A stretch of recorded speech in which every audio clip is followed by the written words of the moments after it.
Hey, what's going on, guys? Welcome back to R.A.R.E. I'm your host, Boulanger. And up next in this video, we're going to be right back in the series called Collide, where faith and mental health intersect. As we get started, let's start with a little refresh from last video.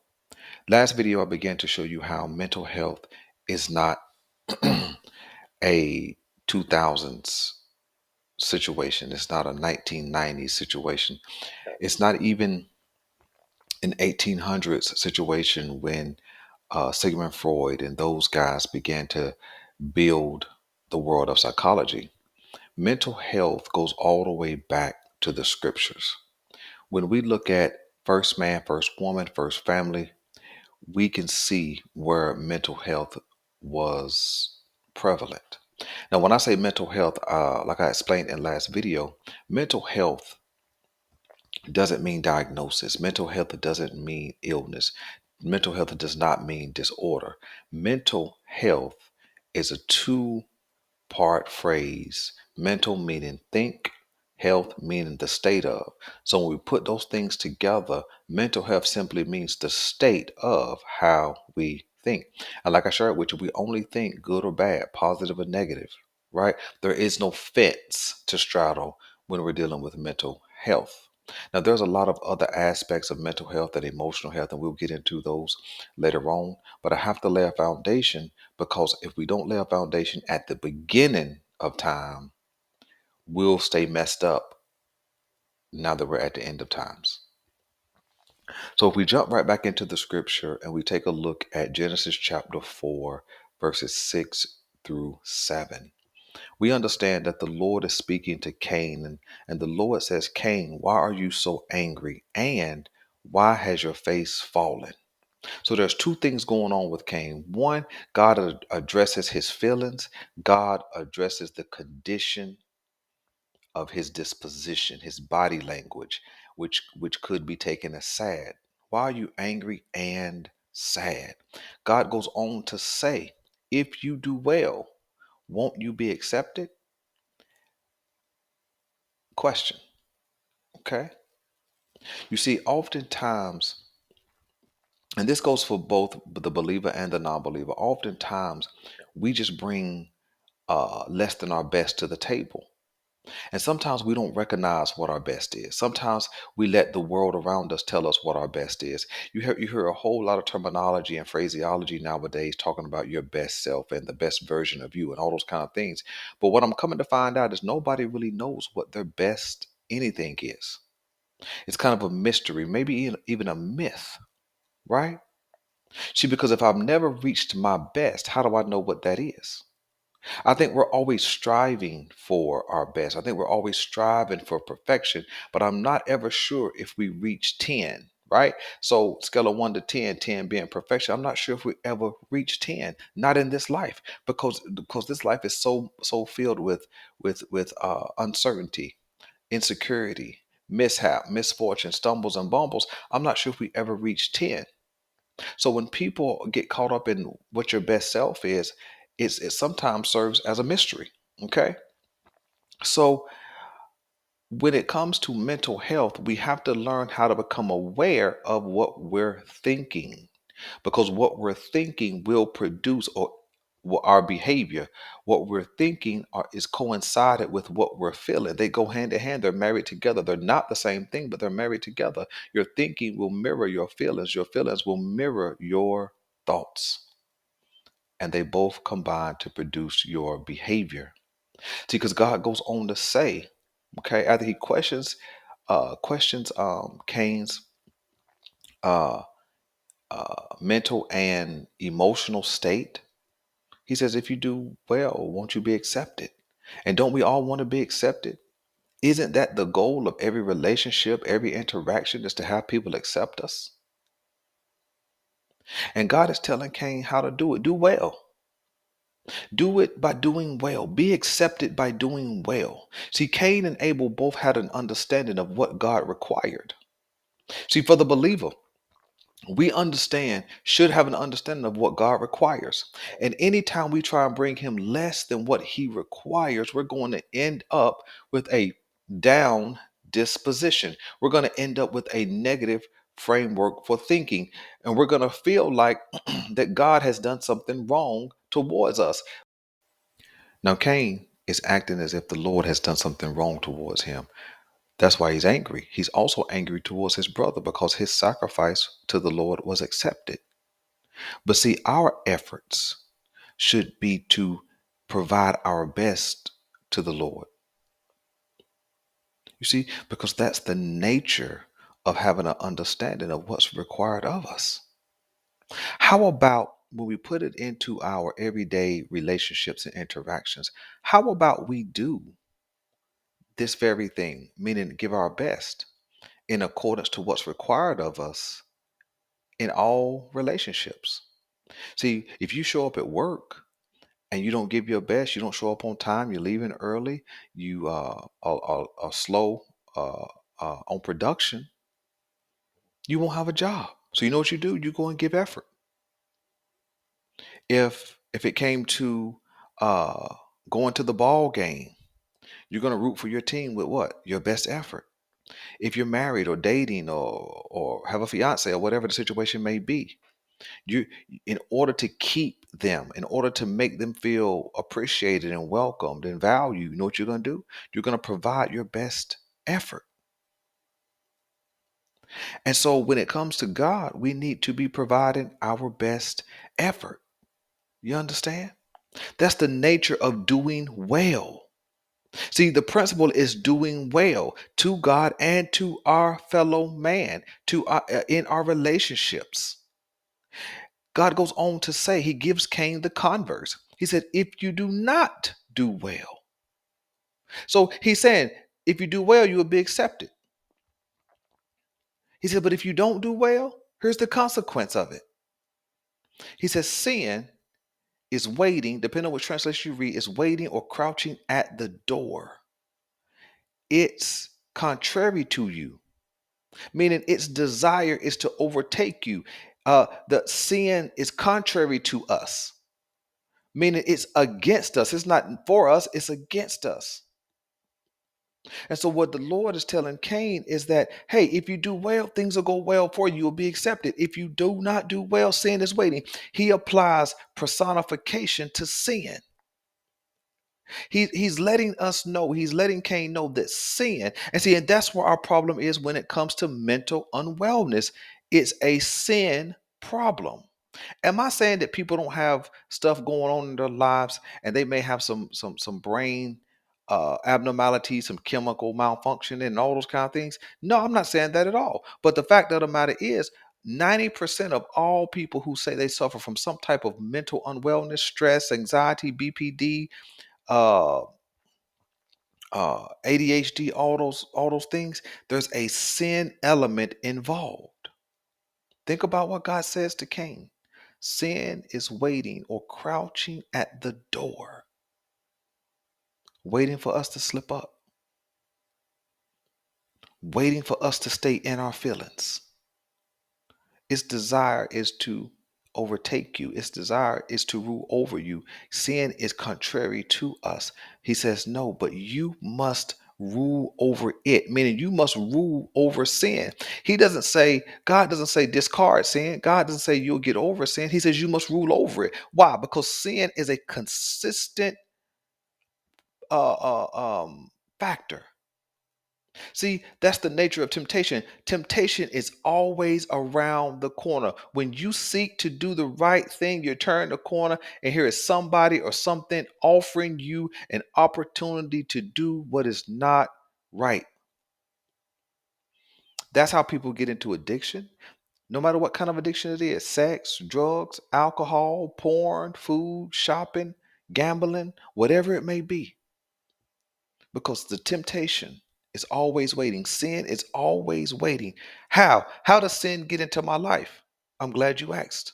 Sin gets into our lives from the door left open by our emotional state. Look at what God addressed first. He didn't address sin first. God addressed Cain's feelings first. And I'll teach you how to understand the difference between feelings and emotions in another segment. He addressed Cain's feelings first. Why are you angry? Why is your face falling? Why are you sad, Cain? He's asking him to check in on that. Now we don't have any evidence that Cain answered the Lord, but maybe he did. We don't know. But we understand that when we don't check on our emotions, our emotional state, when we don't check in with our feelings, when we don't address those things that need to be addressed, it's an open door for temptation. It's an open door for Satan to walk right in and cause havoc in our lives. How do we know? Because we understand that Cain and Abel are out in the field, and Cain rises up against his brother Abel and kills him. Why?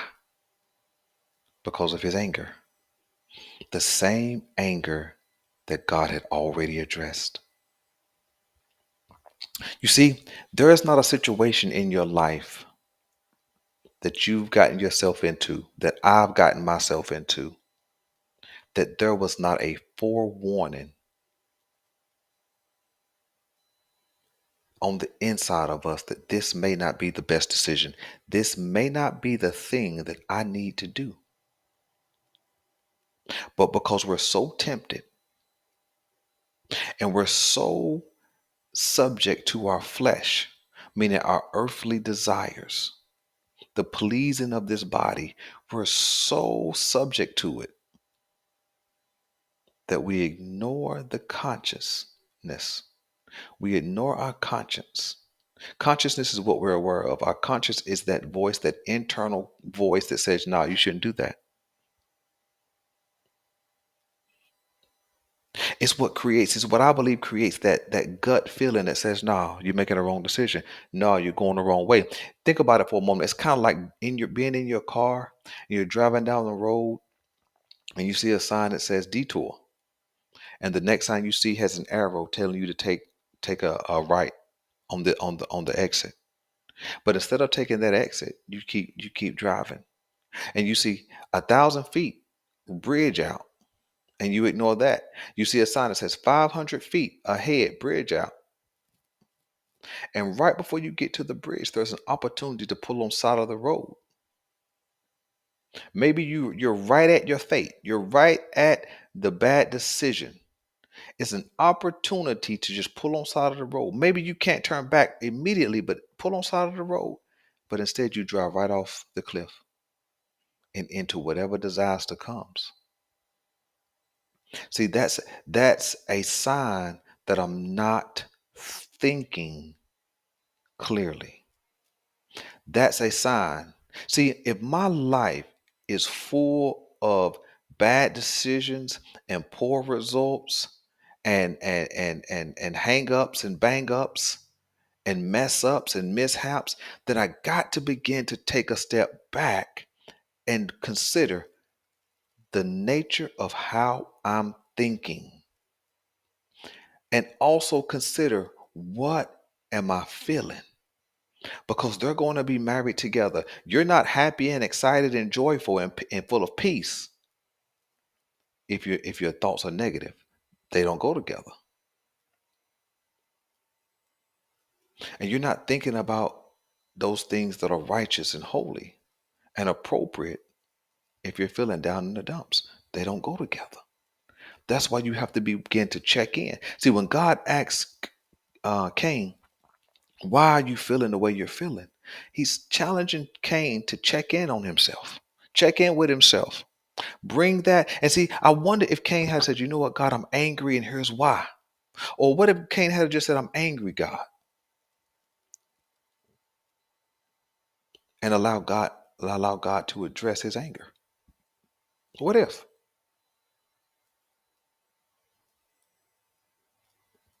What if he had said, God, I'm sad? But oftentimes we don't own how we think, and here's why. Because in a modern day context, we have so many distractions. We have so many things in our life that can be a distraction from us checking in with ourselves, that we stay distracted. Let me give you an example. Let's say, for example, a husband and wife get into an argument. He's mad at her and she's mad at him for what. No matter what the argument's about, they're both mad. Okay. Instead of them sitting with themselves and taking ownership of their thoughts and their feelings, you know who they point the finger at? Each other.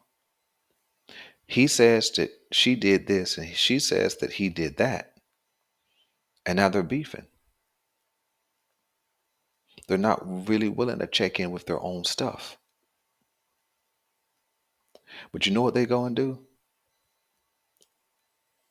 He goes and watches the football game. She gets on the phone and scrolls through Instagram.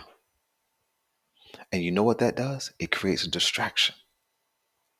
And if you stay distracted long enough, your mood will change, but the issue was never resolved. That's how we end up storing up uh, ammo for the next argument. Have you ever recognized that you're prepared for the next argument already? Do you ever recognize that you're always in expectation that something's going to go wrong?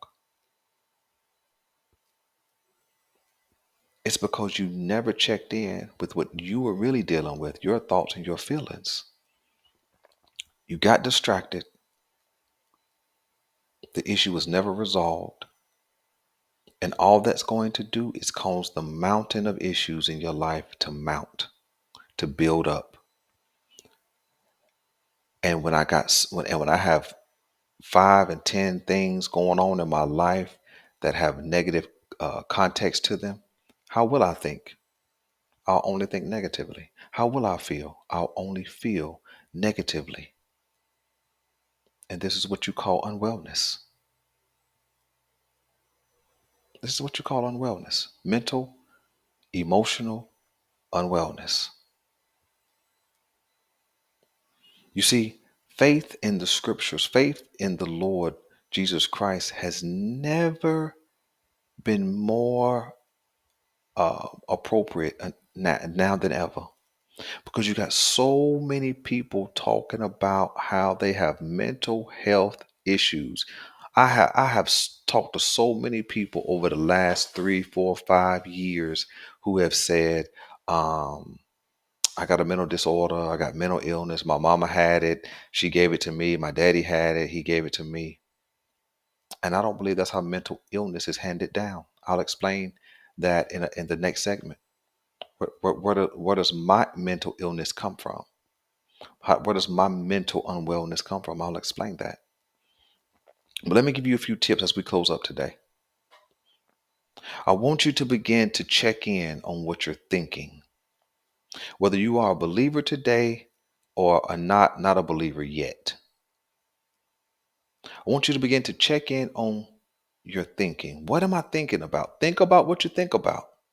And when you begin to look at it, you will recognize there is no midway point. There is no I'm just okay thinking. No, you're either thinking positively or negatively, good or bad.